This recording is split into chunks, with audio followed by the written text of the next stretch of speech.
마지막 강연으로는 저희 참조표준센터 최용섭 박사님께서 참조표준 체계 확장과 발전 방향이라는 주제로 강연을 해주실 겁니다.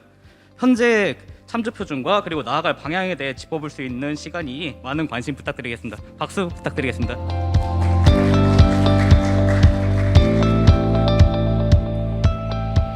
예, 안녕하십니까. 한국표준과학연구원 국가참조표준센터 최용석입니다. 오늘은 참조표준 체계 확장과 발전 방향에 대해서 말씀드리도록 하겠습니다. 먼저 한국표준과학연구원을 소개해드리고요. 그리고 참조표준 체계와 현황, 그리고 참조표준 성과 관리를 앞으로 국가가 어떻게 해나갈지 말씀을 드리고 마무리를 하도록 하겠습니다. 들어가기에 앞서서 포부라는 건데, 엄마의 바람대로 이렇게 세상 반대편에 홀로 당당히 설 줄 아는 여성으로 성장했어. 이런 글을 갖다가 이제 보는데 참 좋은 얘기죠. 어떤 한국인 여성이 지구 반대편에 가서 이렇게 글을 썼는데, 이것이 실제로 이탈리아 피렌체 대성당에 써 있는 낙서입니다. 그래서 이 부분이 실제 저렇게 낙서하지 말라고 써 있는데 한국 사람들 낙서가 많이 있고요. 요새는 한국 사람들뿐만 아니라 중국인들도 많이 나가서 이제 중국 낙서도 많이 있고 세계 문화유산들의 여러 가지 낙서들이 많이 있는데, 저 낙서를 자기 자신 일기장이나 편지에 썼다면 굉장히 좋은 어떤 경험에 대한 글이 될 수 있었을 텐데, 적재적소에 쓰지 않고 엉뚱한 곳에 씀으로 인해서 인류에게 피해를 주는 낙서가 돼버렸죠. 그래서 우리 참조표준의 적재적소 어디에 있어야 되느냐, 이런 부분을 살펴보도록 하겠습니다. 한국표준과학연구원에 지금 국가참조표준센터가 있는데요. 한국표준과학연구원은 헌법에 있는 국가는 국가표준제도를 확립한다부터 시작해서 국가측정표준 대표기관으로 한국표준과학연구원이 있습니다. 1975년에 한국표준연구소로 설립을 해서 현재까지 오고 있고, 2015년에 창립 40주년이었고 2025년 창립 50주년을 향해서 가고 있는 중입니다. 그래서 한국표준과학연구원의 임무 및 기능을 보면은 국가측정표준 대표기관이고 측정과학기술 연구기관이면서 측정표준 기술부국 점정기관으로서 그 역할을 하고 있습니다. 그 중에서 국가참조표준센터는 부원장 직속 기관으로 조직도에서 저 위치를 차지하고 있습니다. 참조표준 개요는 다들 아시다시피 정확도와 신뢰도를 과학적으로 분석, 평가하여 공인된 것으로 질적으로 우수한 국가공인 표준 데이터를 구축을 위한 체계를 운영해서 데이터 활용성 향상으로 신비즈니스 창출을 지원하고 중복 투자를 최소화하기 위해서 참조표준이 필요합니다. 그래서 표준의 정의는 크게 우리나라 법 체계에서는 성문표준, 측정표준, 참조표준이 있고요. 부분에서 미국의 표준에서 다들 여러 번 보셨을 수 있는데, 측정표준과 성문표준이 합해서 이제 참조표준이 되는 것인데, 세종대왕이 세계 최초로 추구기를 갖다가 만들었을 때 먼저 성문표준으로 추구기를 정의를 하죠. 추구기를 길이 한자 반, 원통이 지름 7촌으로 만들고 이렇게 정의를 하고, 실제로 측정표준이 확립돼 있어야지 추구기를 저렇게 만들 수 있고 주척으로 얼마나 비가 왔는지 강우량을 잴 수가 있습니다. 그래서 측정표준이 확립돼야 되고요. 성문표준과 측정표준이 확립이 된 이후에 참조표준으로서 지역별, 연도별 평균 강우량이 나오고 그 데이터가 바로 참조표준이 되는 것이죠. 그래서 우리 민족이 기본적으로 기록을 하는 민족이었기 때문에 220년간의 강우량 자료를 갖고 있고요. 그래서 한반도 및 동아시아 기후 변동을 분석하는데 아주 좋은 자료로 쓸 수 있습니다. 그리고 정조실록에 보면은 실제로 농사의 풍흉을 예측을 했습니다. 강수량을 가지고, 그리고 이를 바탕으로 세율을 조정했습니다. 그래서 참조표준을 실질적으로 잘 활용한 예로 볼 수가 있습니다. 그래서 참조표준 체계 및 제도 운영을 보면 헌법부터 국가표준기본법, 그다음에 시행령, 그다음에 운영 요령, 운영 세칙까지 쭉 정의가 되어 있습니다. 그리고 국가참조표준 체계 및 제도 운영을 보면은 국가참조표준센터가 있고요. 그 밑에 데이터 센터들이 있고요. 21년 12월 기준 데이터 센터 55호까지 저희가 지정을 했습니다. 계속 지금 데이터 센터를 늘려나가기 위해서 열심히 활동을 하고 있습니다. 참조표준 사업 추진 현황을 보면은 5만 9천여 개의 참조표준을 개발했고요. 보건의료 분야에 주로 참조표준 데이터 센터가 지정되어 있는 상황입니다. 지속적으로 발굴 육성을 하고 있습니다.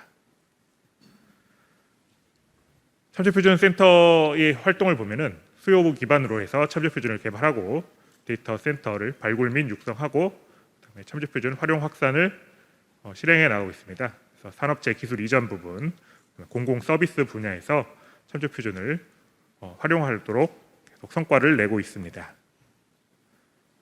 그래서 이거 지금 오늘 굉장히 많이 나온 사례인데 동영상 되면은 한번 틀어주시고요.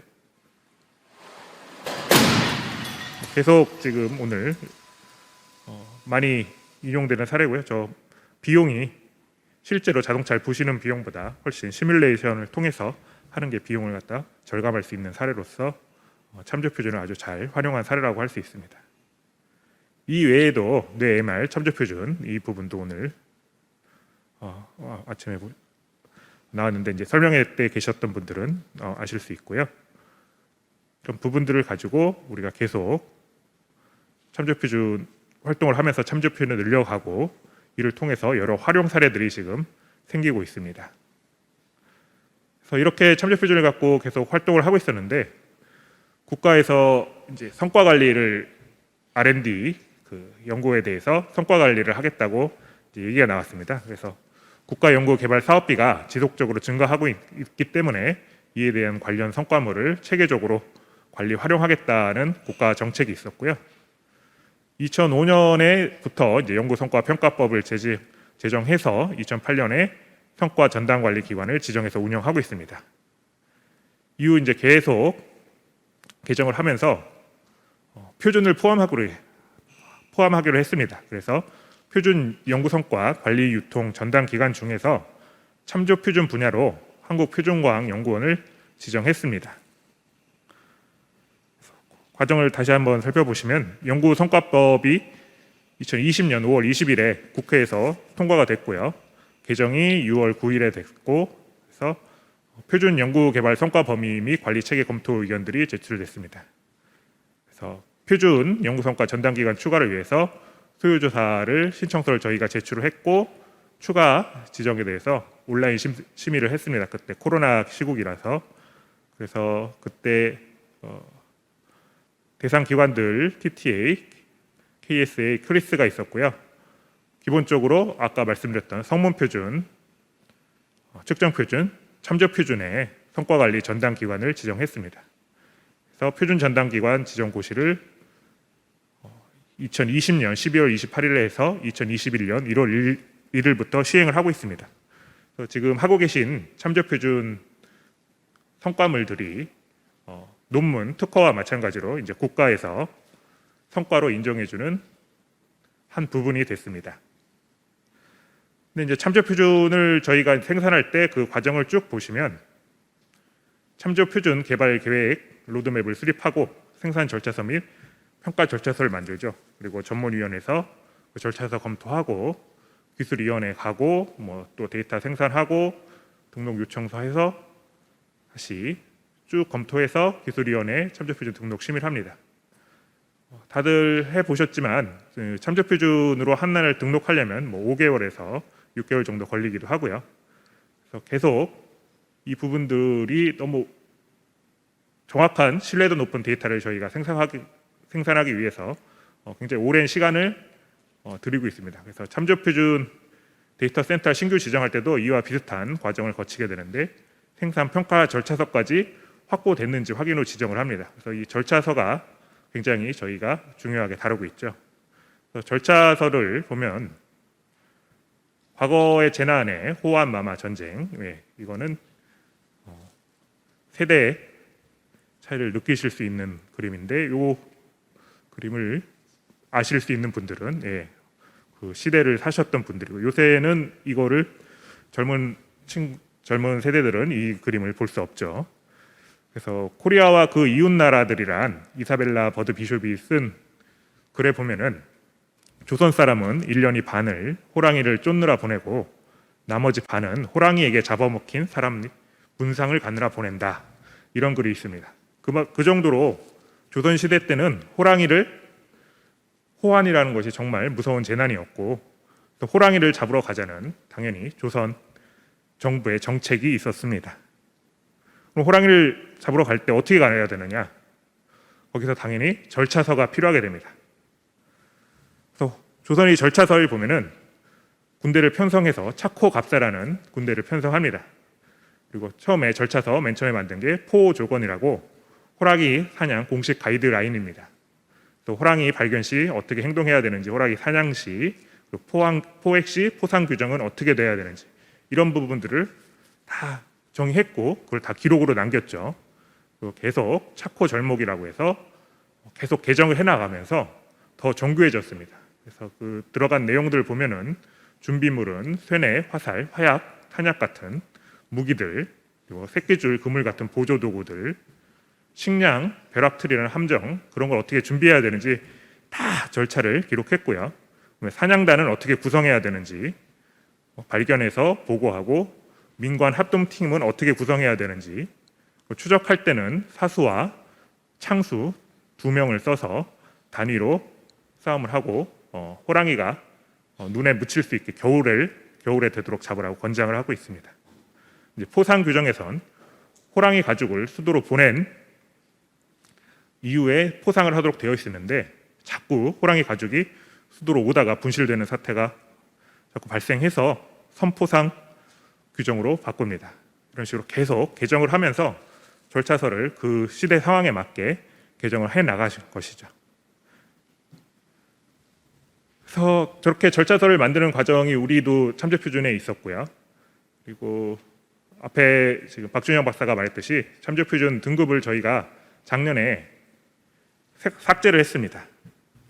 그 참조표준 등급이 원래 유효 검증 인증이 있었는데 그 등급 부분을 삭제하고 참조표준으로 저희가 단일화를 했습니다. 그리고 1번부터 5번까지 만족했을 때 참조 데이터라고 부르던 것을 너무 어렵다, 사람들이 용어를 이렇게 쓰기 어렵다는 부분들이 있어서 참조 데이터로 있던 것을 데이터로 바꿨죠. 그래서 그 운용 요령 개정 효과를 보면은 작년 4월 26일에 이를 바꿨고요. 참조표준 기술평가 기준 내 유사하거나 중복된 내용을 통합 조정했습니다. 그리고 유효 검증 인증을 참조표준 등급으로 통합을 했고, 특이상황 발생 시 비대면 평가 허용이 근거를 마련했습니다. 참조표준 제정 및 보고 및 활성화, 성과 제고 등을 위해서 다양한 기관과 협력 지원 내용을 추가했습니다. 그래서 주요 개정 효과를 보시면 참조표준 기술평가 기준 중에서 내용이 중복되는 문제를 해결했고, 그다음에 참조표준 기술평가 기준 중 몇 가지 호의 동등성을 인정하여 등급을 통합함으로써 모순될 수 있는 상황을 방지하고자 했습니다. 이는 지금도 이 절차 부분에 있어서 계속 저희가 같이 고민하고 앞으로도 계속 개정을 해 나갈 생각이고요.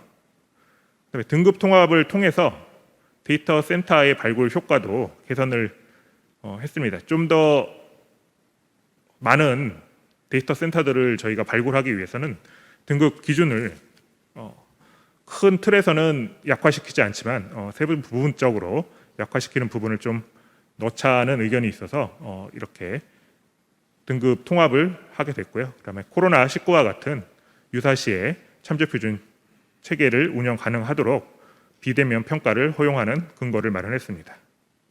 여러 기관, 한국표준협회와 같이 협력을 통해서 홍보 및 보급 활성화를 하기로 했습니다. 그래서 참조표준을 저희가 이제 성과물로 인정을 받는데, 저희 지금 생각은 참조표준의 전 단계인 참조 데이터도 참조 표준이 성과물로서 인정을 받게 하자는 저희 생각이 있습니다. 그래서 그 부분을 참조 데이터를 그럼 어디까지 범위를 할 거냐, 그 부분에 대해서 지금 계속 논의 중이고요.